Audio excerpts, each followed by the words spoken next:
नमस्कार दोस्तों, competition war के यूट्यूब चैनल में आपका स्वागत है। मेरा नाम है संदीप, उपस्थित हूं आपके लिए लेकर तथ्यसार में एक नई वीडियो। तथ्यसार में दोस्तों आज हम उत्तर प्रदेश में पशुपालन एवं दुग्ध विकास के बारे में विस्तार पूर्वक बातचीत करने वाले हैं। जो लोग वीडियो पर नए हैं, सबसे पहले आप चैनल को सब्सक्राइब कर दीजिए, बेल आइकन को हिट कर दीजिए ताकि आने वाले वीडियोज के नोटिफिकेशन आपको मिलते रहे। साथ ही दोस्तों इस वीडियो के डिस्क्रिप्शन में हमने कंपटीशन वॉर के ऑफिशियल टेलीग्राम चैनल के अलावा कुछ और नए वीडियोस के लिंक दे रखे हैं जो अभी हमने रिसेंटली इस चैनल पर अपलोड किए हैं, तो जाकर के लिंक्स जरूर चेकआउट कीजिएगा। तो चलिए आइए उत्तर प्रदेश में पशुपालन एवं दुग्ध विकास के बारे में बात करते हैं। दोस्तों उत्तर प्रदेश में पशुपालन विभाग की जो स्थापना है वह 1944 में हुई थी। ठीक है, उत्तर प्रदेश में पशुपालन विभाग की स्थापना 1944 में हुई थी। ये आपसे प्रश्न पूछा जाएगा और आप ध्यान रखेंगे। दोस्तों वर्तमान में प्रदेश की ग्रामीण अर्थव्यवस्था को सुदृढ़ करने के उद्देश्य से विभागीय कार्यक्रमों को स्वरोजगार के माध्यम से जोड़कर कृषि के साथ पशुपालन बृहत्तर योगदान दे रहा है। ठीक है, इसमें क्या है कि स्वरोजगार से जोड़ दिया गया है पशुपालन को। ठीक है, और कृषि के साथ पशुपालन मिक्स हो जाता है तो निश्चित तौर पर वह लोगों की आजीविका सुनिश्चित करने में भी काम करता है। दोस्तों जिसका ये जो पशुपालन है उसका प्रदेश की अर्थव्यवस्था में योगदान 2021-22 के एवं 2020-21 के प्रचलित कीमतों पर 6.6% से 7% के स्तर पर पहुंच गया है। दोस्तों प्रदेश में पशुधन विकास के 4 प्रमुख आयामों जिनमें उन्नत पशु प्रजनन, पशु स्वास्थ्य, पशु प्रबंध एवं पशु पोषण के क्षेत्र में समग्र प्रयास उत्तर प्रदेश सरकार द्वारा किए जा रहे हैं। ठीक है, तो दोस्तों उत्तर प्रदेश में पशुपालन एवं दुग्ध विकास से संबंधित कुछ आधारभूत बातें हमने यहाँ पर डिस्कस की। एक फैक्ट आप लोगों को याद रखना है कि उत्तर प्रदेश में पशुपालन विभाग की स्थापना 1944 में हुई थी, 1944 में। तो ये चीज आप लोग याद रखिएगा। ठीक है, अब आइए पशुपालन के संदर्भ में विस्तार पूर्वक बात करते हैं। दोस्तों 20वीं पशु गणना हुई 2019 में। उस हिसाब से यानी कि 20वीं पशु गणना के अनुसार उत्तर प्रदेश में कुल पशुओं की संख्या 68 मिलियन है। इस संदर्भ में देश में उत्तर प्रदेश प्रथम स्थान पर है, यानी कि कुल पशु के मामले में उत्तर प्रदेश पूरे देश में पहला स्थान रखता है। ऐसी बात कही गई 20वीं जो पशु गणना हुई 2019 में उसमें। तो यहां पर यह फैक्ट आप लोगों को ध्यान में रखना है कि उत्तर प्रदेश में सबसे ज्यादा पशु है पूरे भारत में। ठीक है, अब दोस्तों 2019 की जो 20वीं पशु गणना हुई उसके हिसाब से उत्तर प्रदेश में दोस्तों कुल गोवंशीय पशुओं की संख्या 19 मिलियन थी। इस संदर्भ में इसका स्थान भारत में दूसरा है और पहला स्थान दोस्तों पश्चिम बंगाल राज्य का है। 20वीं पशु गणना 2019 के अनुसार उत्तर प्रदेश में महिष वंशीय पशु यानी कि जो बफेलोज होती हैं उनकी कुल संख्या जो है 33 मिलियन। महिष वंशीय यानी कि बफेलोज यानी कि उसमें मेल और फीमेल दोनों को मिलाकर। इस संदर्भ में भी दोस्तों यह देश में पहले स्थान पर है अपना उत्तर प्रदेश। 20वीं पशु गणना 2019 के ही अनुसार उत्तर प्रदेश में बकरियों की संख्या 14 मिलियन है, जो कि राजस्थान और पश्चिम बंगाल के बाद पूरे देश में तीसरा स्थान रखता है। भेड़ों की यहाँ कुल संख्या दोस्तों 1 मिलियन और सूकरों की कुल संख्या 0.41 मिलियन थी। ठीक है, तो पशुपालन के संदर्भ में जो 20वीं पशु गणना हुई उसके बारे में इतने आंकड़े आपको इसलिए याद रखना चाहिए क्योंकि ये लेटेस्ट पशु गणना है। ठीक है, इसके बाद कोई नई नहीं आई है।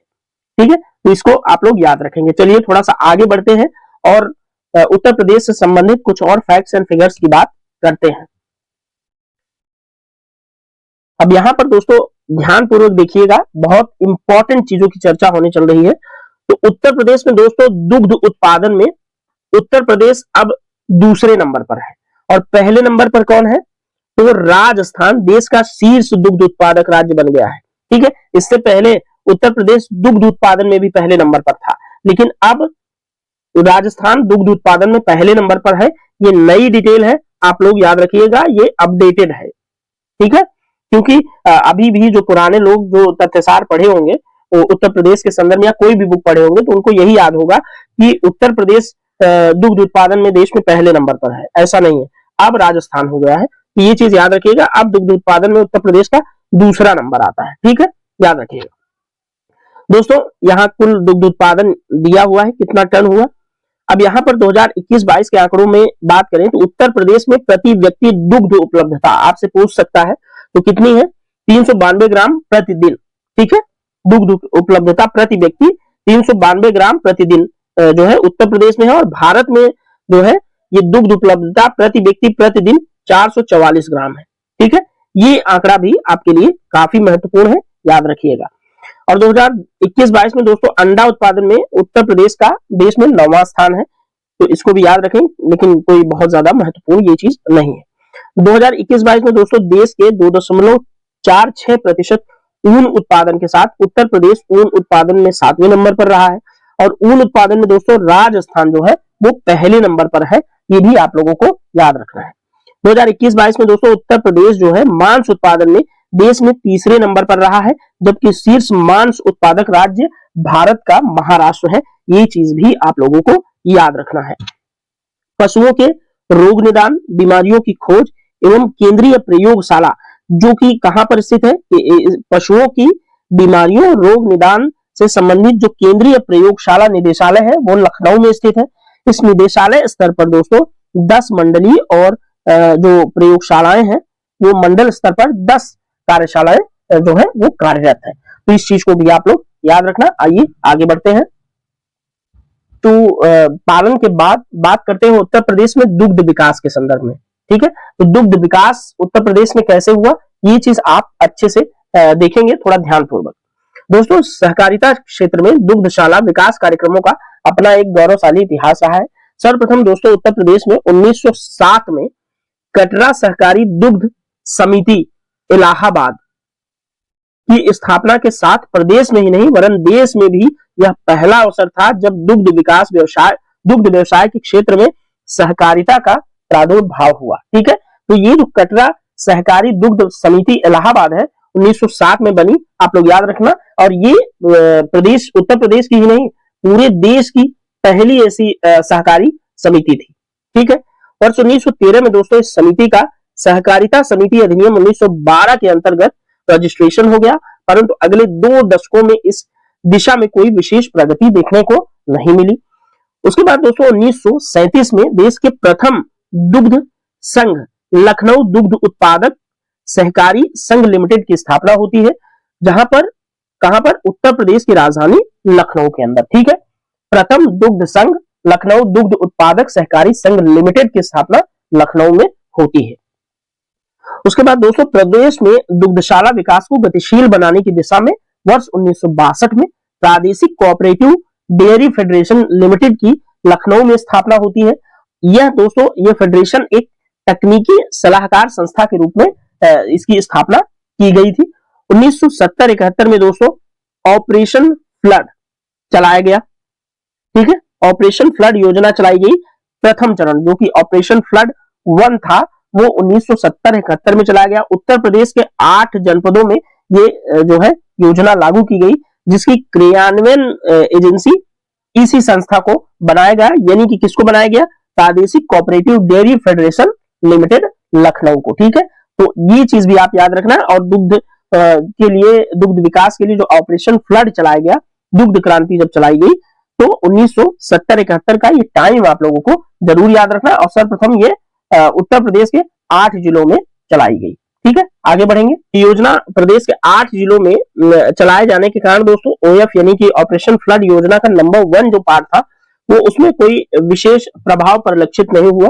फलतः उत्तर प्रदेश शासन का ध्यान जो है दोस्तों दुग्धशाला विकास के विस्तारीकरण की ओर गया। इसी जो है ऑपरेशन फ्लड 1 की वजह से उत्तर प्रदेश शासन का ध्यान दुग्धशाला विकास के विस्तारीकरण की ओर चला गया। तो उत्तर प्रदेश शासन ने दुग्धशाला विकास के विस्तार के लिए काफी कार्य किया। और दोस्तों दुग्धशाला विकास कार्यक्रम को गतिशील बनाने के उद्देश्य से प्रदेश सरकार द्वारा उत्तर प्रदेश दुग्ध अधिनियम 1976 पारित कर दिया गया। और 1976 में दोस्तों एक पृथक विभाग के रूप में दुग्धशाला विकास विभाग की स्थापना जो है उत्तर प्रदेश में की गई, और एक दुग्ध आयुक्त के पद का भी सृजन इसी अधिनियम के माध्यम से किया गया, ठीक है। 1976 में दोस्तों उत्तर प्रदेश राज्य दुग्ध परिषद का गठन उत्तर प्रदेश दुग्ध अधिनियम 1976 की जो धारा 3 थी उसके अधीन एक निगमित निकाय के रूप में किया गया, याद रखिएगा। उसके बाद दोस्तों ऑपरेशन फ्लड का द्वितीय चरण चला 1981 से 85 में, ठीक है, तथा ऑपरेशन फ्लड का तीसरा चरण चला 1985 से 1996 तक। इसके अंतर्गत दोस्तों दुग्ध उपार्जन की प्रबल संभावनाओं से युक्त प्रदेश के 30 जनपदों का चयन करके उसमें 30 दुग्ध संघों का गठन करके ऑपरेशन फ्लड योजना को क्रियान्वित किया गया था उत्तर प्रदेश में।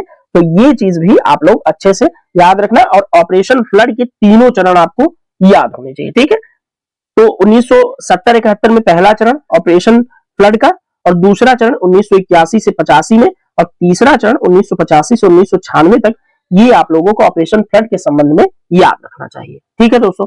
तो इस लेशन में इतना ही था हमारे लिए। तो उत्तर प्रदेश में पशुपालन एवं दुग्ध के विकास से संबंधित ये चैप्टर था, उस पर हमने जो भी इंपॉर्टेंट लगा इस पुस्तक से हमने बढ़िया से विस्तार पूर्वक आपको समझाते हुए डिस्कस कर दिया है। अब अगले वीडियो में मिलेंगे उत्तर प्रदेश के ही तथ्यसार को लेकर के। तब तक के लिए आप लोग मेहनत करते रहिए, अपनी तैयारी में निरंतर जुटे रहिए। मिलेंगे नेक्स्ट वीडियो में। Thank you so much.